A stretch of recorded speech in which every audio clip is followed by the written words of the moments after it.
Okay, fabulous. We're going to kick off our session today, streamlining your SaaS or your subscription spend in 2023. So my name's Katie. I'm just kicking us off from today. I'm from the Wheel team in Sydney, and I'll be handing over to our fantastic speakers in just a moment. But before we kick off, I'd just like to make an acknowledgement of country. So in the spirit of reconciliation, we respectfully acknowledge the traditional owners of country throughout Australia and the connections to land, sea and community. We pay our respects to all First Nations people, past and present. A bit of housekeeping as well. So we are going to have some interactive polls popping up throughout the session today. So we love to get your answers on those, keep it really interactive. We will have question and answers at the end. So you should see in your little Zoom toolbox down the bottom, you'll see a little function for Q&A. So just pop your questions in there. We'll be having a read throughout and then picking up as many of these as we can at the end of the session. And lastly, also this session is going to be recorded and shared around at the end. So if you have somebody that couldn't make it or you want to share it with the team or just rewatch it yourselves, we'll have that out to you hopefully this afternoon. So what are we going to be covering today? So we are talking through all the different ways that you can be optimizing how you manage your subscriptions. So with the average business, having between 40 to up to 200 subscriptions, there's lots of different pitfalls, I guess, where subscriptions could be costing you money. So today we're going to be covering off what those look like. We're going to be talking about centralizing your subscription management to help reduce those costs and find those extra savings. We're going to be talking about reducing the risk and impact of fraud when it comes to managing your subscriptions. And lastly, we'll be talking about the best practice of benchmarking your software prices to make sure that you're getting the best deal compared with what else is on the market. So without further ado, I'll hand you over to the people that you really want to hear from today to introduce themselves. So Chloe, let's start with you. Hi, I'm Chloe. I'm the financial controller of Wheel. All right, I'll jump in next. I'm Alex. I'm one of the co-founders of Hudled. I'm a qualified accountant and spent like the last sort of 4 or 5 years working in startups. So I can certainly relate to this issue, both from a finance perspective and from the other side. So over to you, Jake. Yeah, and I'm Jake. I'm a expenses expert, account executive. I assist with, informing new businesses about Wheel and helping them implement the system as well. So I guess I'll start. And I guess to begin with, I would say that subscriptions isn't always something that we review often. And it may not even be the first place that we check when trying to dig where we can save a bit of money. And I think this partially comes down to how onerous and time consuming the process can be. And then it's a bit of a fine balance between finding the benefits versus the effort and the disruption that it can cause, asking questions about subscriptions from everyone in the business. But I guess to highlight why subscriptions are so important and how it's costing us, I've pulled together some common problems that I've seen. The first one is pretty obvious, duplicate spend. And I think this can happen pretty easily, and in my experience, very common. When you've got subscriptions coming out from different cards, appearing on different statements, it's sometimes difficult to spot what you've got and where it's actually duplicated. Now, I've seen this happen where, for example, 2 different staff members start a free trial on different cards without realizing there's actually another one going, and then they both roll onto pay plans, and then there's a duplicate. I've also seen it happen where someone started a subscription and then they've left the company. And then because they've left the company, everyone's just assumed that subscription has cancelled, and then they start a new one, again, duplicated. And as you can see, these are actually innocent occurrences that where the people involved are just trying to do their jobs, but it's costing us. The next one is bloat or overlap. Again, common. And causes overspending, where essentially we're paying for multiple tools where they have the same functionality and overlap on what they can do. In a typical business, you can have 10, 20 plus subscriptions. We can have, Typeform for your survey tool, G Suite for your office programs and email, and then you have HubSpot for marketing, Salesforce for CRM, and the list goes on. And in reality, and depending on the size of the company, you could probably consolidate some of this to, instead of being 10 plus, into 2 or 3. The next one that can kind of catch us off guard is add-ons and extras. A lot of subscriptions nowadays, you have your base fee, and then if you want to add functionality, you pay for add-ons and extras. And while they may seem like the cost is not a lot, they can definitely add up and then take a chunk out of your budget. And whereas if you look around, you might find something that on surface may seem a little bit more pricey, but because it has everything you need and you don't need to pay for add-ons, it could actually end up saving you money. The next one is underutilized tools. I'm sure we've all seen this, where a new tool's been brought in as a pilot, and then it kind of becomes forgotten about somewhere along the way. Maybe it's the person who initially championed it has left the business, and then maybe a better tool has come along, and then now you have a bit of overlap where no one's using the original tool.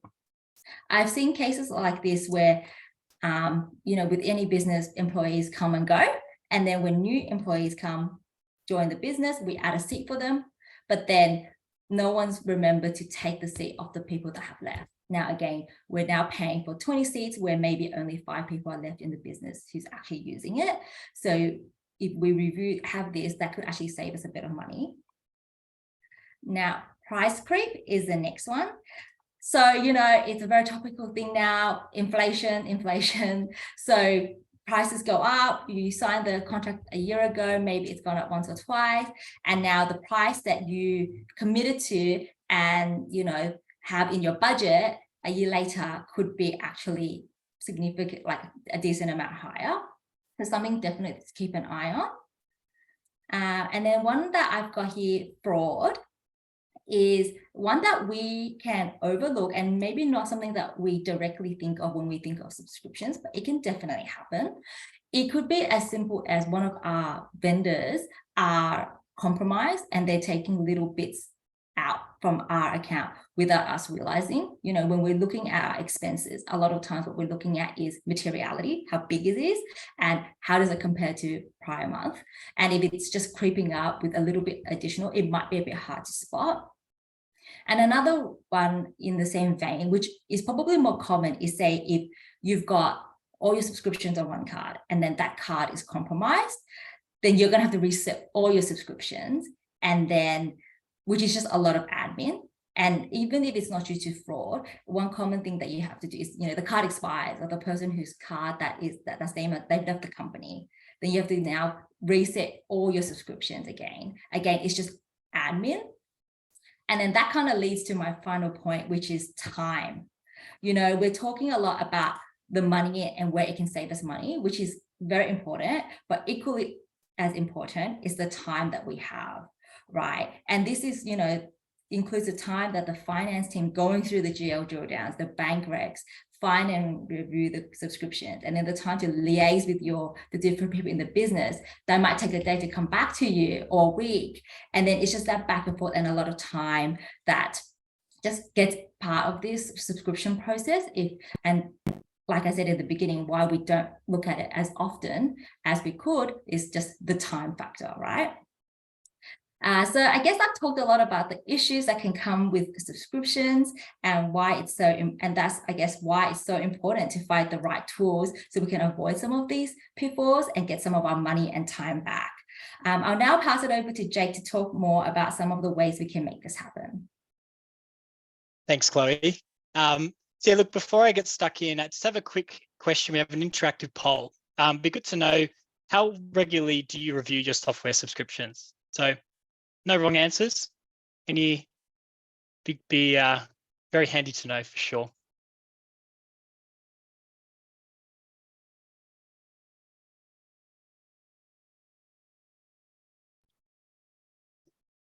All right.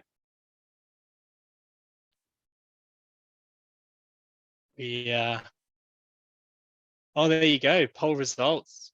Really, every month. So bit of a mixture from the looks of things. Thank you very much for taking the time to do that, everyone. So maybe, yeah, as an overview of Wheel, we're here to talk today about subscriptions, but we are Australia's market-leading spend management tool. We do a number of features for your business. The ability to issue out virtual cards instantly without, without the paperwork hassle, bespoke limits, tracking of every transaction, who made it, when, where. We can process your reimbursements in that. We can also have an automated AP tool. But as I say, what we're here today to talk about is our subscriptions tool. So I guess if we could move on to the next slide. I'd like to start with just a quick story. So I think I personally like to know the why of something before I see what it is. And where the idea for our subscription tool came about was one of our earliest customers came into us, and they were having a lot of issues managing their expenses. And the reason why was they actually had their CEO's card printed out in 40 people's desks in the business. So I think you can all imagine all of the issues that they were facing. But one particular issue they faced was an incident of fraud. So what had happened was a transaction for 5 cents came off the card. The CEO's EA actually noticed this and said, "Hey, this looks a bit weird." And he said, no, it's fine. It's probably just a pre-auth, something like that. A few days later, there was a transaction for $5 that came off the card. She said again, "This looks a bit weird." And he said, "Look, it's not worth doing anything about it. All of our subscriptions, everything is running off this card. It's too much of a headache, to call the bank, cancel it, and get a new one." And then about a week later, they got hit for a transaction for $20,000. And from there, I don't know personally the outcome of whether they disputed that successfully or not. What comes in my mind is the bank's going to say, "How do you know this transaction is fraudulent and not all of the other transactions that are being made on this card, not by you?" So I guess what'll be good, I'll jump in and share my screen now and actually run you through the tool itself. Essentially, that idea, that situation got the team thinking about, wouldn't it be great if, rather than having all the subscriptions coming off one card, that could be handled in our budgeting and our general cards, if you could create a unique card for each one of the subscriptions, put a bespoke limit on it, give it an owner, and have an audit for everyone to see of all of your subscriptions you're paying for. And that's where this tool came into play. So as I say, to create a card, it's as simple as, giving it a name. So the example I'll use is a live one I had where we tested out LinkedIn Premium in the sales team. And so in the past, we maybe would have had to, get the CFO's card, get the details loaded up. Instead, the CFO jumped in and created a unique card for each one of us to have on our own LinkedIn subscriptions. So let's just call it LinkedIn for James. So what you would do then is you choose who has access to the card, which is, we'll give it to James. This means he views all the transaction, is responsible to this card. You choose what it's going to be coded as. So subscriptions will be the general one, depending on your chart of account. You then get to choose the frequency of the bill.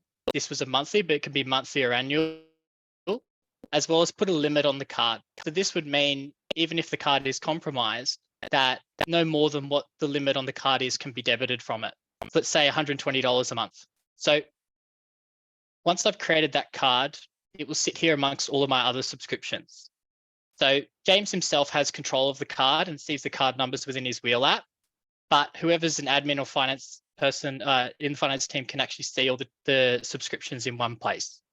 And so I guess in summary, what this tool allows you to do is firstly have a lot more control over what you're paying for. It'll allow you to do an audit of all your subscriptions as well. So this is where Alex from Hudled will be able to give you a really good overview. Firstly, you'll see all the subscriptions you're paying for in one place. In most times, you'll find that when you do this audit, businesses I deal with are either paying for things twice, as Chloe's touched on, paying for things they no longer use, or potentially overpaying, or paying for two things that could be used in the same way. So you could either, load all your existing subscriptions in and do the audit then, or you could even speak to Hudled beforehand and see, is this smart? And then create the cards accordingly. Once the cards are created though, you can view all the transactions easily. So not only will the person who you put as the owner of the card get alerts each time that the payment is debited. So if that 5 cent transaction happened, they would see it right away. You as a finance person can also see firstly, if there's any fraud on this, anything other than Atlassian coming off this, or if the staff member potentially has done the wrong thing and bought, a pair of shoes online with the card meant for Atlassian. The other ability you have is the ability to pause cards immediately and not have it impact your other subscriptions. So the great example I use for this is many softwares, any subscription in general, actually can make it quite hard to cancel. They generally will know that in most cases, you've got all your subscriptions coming off one card. And so they might debit you another month or two when you've canceled it. In this case, if I'd put my Atlassian and wanted to cancel it, I could just jump in and pause this card, so they can no longer debit this from me anymore. I guess the idea as well is it puts a bit of onus, like there's a shared accountability. It's no longer one person in the team's responsibility to be managing all the subscriptions. Yes, you might have your IT manager managing the majority of them, but in the case of James, he was getting LinkedIn Premium for himself. He's the owner of that card. But also, if James isn't using LinkedIn properly, CFO or anyone else can come in and pause that card. So I guess from a top level, there's a number of benefits that this offers outside of our traditional budget cards. And I guess, I hope that gives a greater overview and insight as to, the real case scenario of why this tool was developed in the first place, as well as the functionality and power it has outside of that.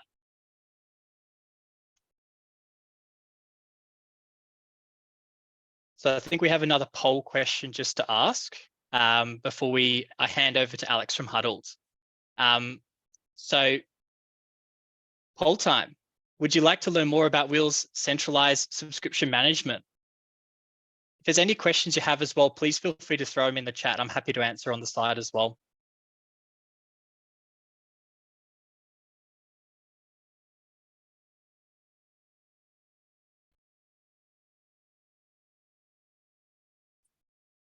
All righty. We should be able to move on now, I think, to the next section. So let's dive in. So where to start then? So how do you know if you're overpaying for a subscription? And let's think about this from a benchmarking process. So if we go over to the next slide, typically the ways where companies or finance people specifically try and identify if they're overpaying for a specific piece of software, first and foremost, they jump onto Google. And it's, what does HubSpot cost? Can I get a discount on 1Password? And normally you find there's a lot of surface level information, and a lot of it are trying to redirect you to buy other things amongst like ads and lots of other things. So that's not normally that useful. From there, other people may go through and try and engage and negotiate directly with these vendors. But the main problem with that is, if you don't actually have any data to support your negotiations, you're actually going through blindly. And a lot of the time it's zero sum because, we're all busy. We don't want to be spending hours and hours negotiating over 1 or 2% when our time could be spent otherwise. So normally what happens before that is we actually go and ask friends or colleagues that are working in other companies. I'm part of this Slack community called Finance in Tech, which I help moderate, where people post all the time. It's like, I'm renewing X tool. What should I pay? Does anyone know what the best piece of software is, etc.? And a lot of the time you can crowdsource a lot of information. But even then, that takes a bit of time. So normally what ends up happening is nothing gets done. And so whoever is running the process for a specific piece of software normally just goes through and purchases it, finances in the background, and things just happen. And so this is sort of like where a lot of like the genesis of around where Hudled came about, because sort of first and foremost, coming from an accounting background, understanding the challenges from both the startup perspective. We can jump to the next slide now, please. We can see from both the finance perspective and from sort of running a startup myself that there's a lot of issues with having data and making sure you have the right data when you're buying and renewing software. So how our sort of product works is a finance person or whoever has access to Xero, for instance, can connect their accounting software. And within a few clicks, they'll get full visibility around what software they're spending, what their cost is per month. You can even see the source. So if things are purchased from Wheel or from their bank directly, you can see where these different sources are coming from. And then so once you've got the lay of the land, what typically happens is people sort their spend from highest to lowest. And so things like their CRM, like HubSpot or Salesforce, which comes up for renewal every quarter or every year and normally commands a big chunk of the software spend, we can actually introduce and see, okay, if I'm a 50-person startup or scale up, what do 100 other companies like me spend? What are the vendor terms that are available? Can I get quarterly billing, or can I go onto an annual plan and pay monthly? Like, what are the nuanced things that I wish I could find? So then when I actually have this conversation with the marketing or salesperson that's looking to purchase this bit of software, we can say, all right, you got given this quote. This is how it compares. So why don't you either go back and try and get this better price, or you can have confidence knowing that you have the right price. And so, yeah, from this finance perspective, it's like giving you more confidence that you can actually go through and purchase software with data.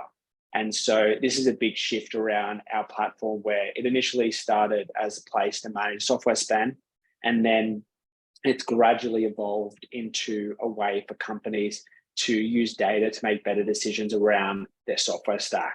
And so beyond the actual benchmarking process on its own, you can also get insights into what do other companies like me use. And so you can get some insight into what does the best finance SaaS stack look like, and then the associated costs which are going for that. So that's generally the overview around how our platform works. So if you're interested in finding out any information, I'm happy to share the insights that we have around a specific renewal or anything that's coming up. So yeah, we can put up the poll now. If you're interested in finding out a bit more, you can jump on. And yeah, as I said, I'm happy to personally jump on the call with you, run through your SaaS stack with you, and then provide the associated data to actually help you gauge the exact value that's being derived.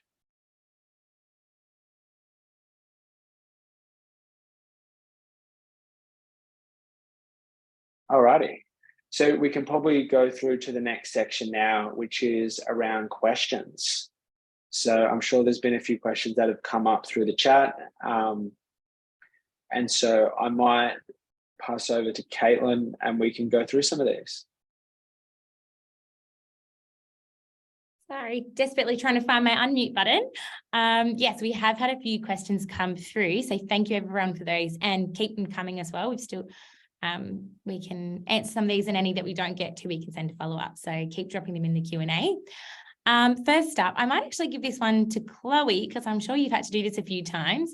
Do you have any tips for dealing with team members that might push back on getting rid of, their favorite subscription tool, which is a duplicate of another tool? That's always a bit of a sensitive one, because everyone's quite protective about, their favorite thing. But I guess whenever I have conversations like that, it's just being really objective about it. It's kind of like, okay, we have, for example, 2 tools. They do the same thing. Can you do what you do with this one? And it's a bit of like a, if it's very objectively one's better than other, you can't really, argue that.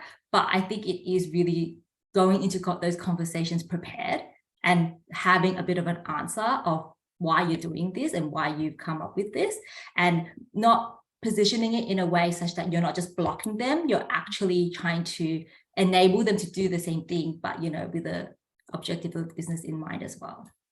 Yeah, nice. So that two-way conversation. Awesome. Next one is specifically addressed to Jake. So one thing that can burn spend is overpaying for seats in the subscription. Does Wheel have those analytics? Look, so on the top level, no, Wheel doesn't have the exact analytics about the seats on a subscription. However, the way that I would suggest to do it is when you place the limit on the card, this would be the expected amount that you have budgeted and expect for this subscription to come.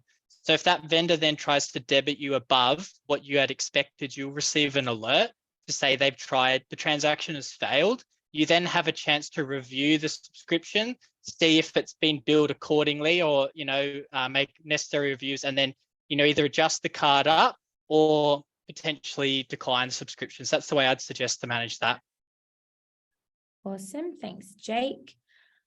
The next one I think is aimed at Alex. So how can I negotiate with the vendor better at the renewal phase when they try to raise the price? Okay, so there's many ways in which you can do this.